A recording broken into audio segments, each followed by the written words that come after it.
Salam Kamir, kekaguman ilahi mengarah pada iman dan rahmat.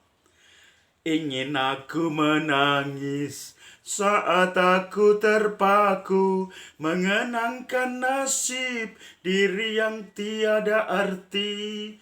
Tak pernah ku miliki megahnya dunia ini, bahkan ku tak tahu cantiknya raut wajahmu, duhai kekasih. Saudara-saudari yang terkasih, lagu dari Tommy J. Pisah tentang seorang buta sejak lahir, tidak pernah melihat keindahan dunia, bahkan kecantikan raut wajah sang pacar, karena dia itu dari lahir sudah tidak bisa melihat atau sudah buta. Saudara-saudari yang terkasih, tentu saja ini penderitaan bagi mereka saudara kita yang tunanetra, yang sejak lahir tidak bisa melihat. Dan mereka mempunyai tentu saja keistimewaan, perasaan, dan mencoba mengimajinasi ruang, waktu, karena tidak bisa melihat sehingga selalu semuanya dengan imajinasi. Dan dikatakan oleh Tommy J. Pisah, hidup penuh dengan kegelapan karena matanya semua tidak bisa melihat keindahan alam. Saudara-saudari yang terkasih, kalau orang buta menuntun orang buta, tentu saja bisa berbahaya masuk ke dalam jurang atau lubang, atau mungkin bisa membahayakan satu dengan yang lain dengan tabrak sana tabrak sini. Saya pernah melihat bagaimana orang yang tunanetra minta-minta di jalan itu dia hanya mengandalkan stick, sehingga kalau lampu hijau dia misalnya tidak ada pengendara, dia cenderung menuju ke tengah karena mengandalkan stick sampai stick itu menyentuh sepeda motor atau mobil, dan kemudian baru dia meminta. Tetapi tentu saja ini membahayakan, karena kalau hijau tentu itu sangat berbahaya, dan dia akan kembali ke trotoar lagi kalau sudah dia tahu bahwa ini sudah berjalan. Dan tentu saja kepekaannya lebih tajam di situ. Dan kita bisa melihat, walaupun ada kelebihan-kelebihan, tetapi kekurangannya adalah ketika orang buta menuntun orang buta, itu tidak bisa diandalkan.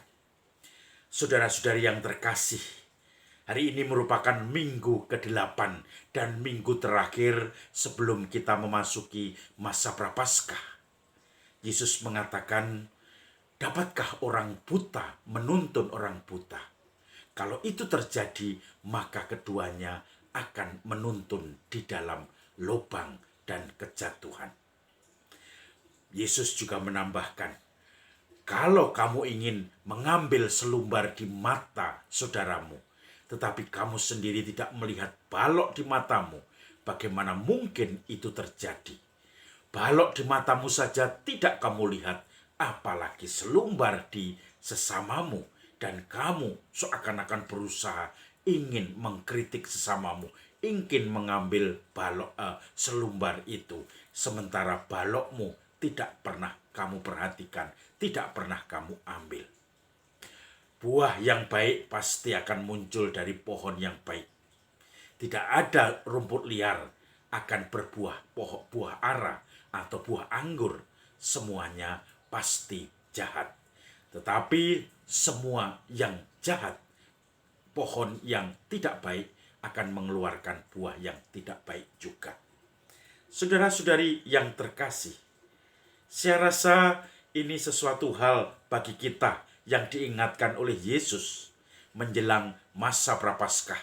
Besok 2 Maret, hari Rabu, kita sudah menerima abu sebagai tanda pertobatan. Pertobatan itu tidak bisa kita mulai tanpa melihat kekurangan diri sendiri.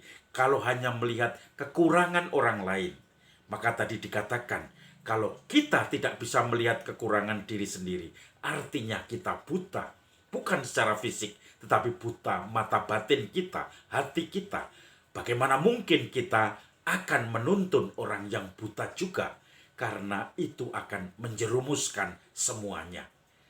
Selumbar di mata orang lain atau sesama kita, seakan-akan itu mengganggu kita, ingin kita ambil kekurangan yang sedikit dari sesama kita, ingin kita kritik terus, ingin kita salahkan, sementara kesalahan kita yang besar, sebesar balok di mata kita, tidak kita lihat sendiri.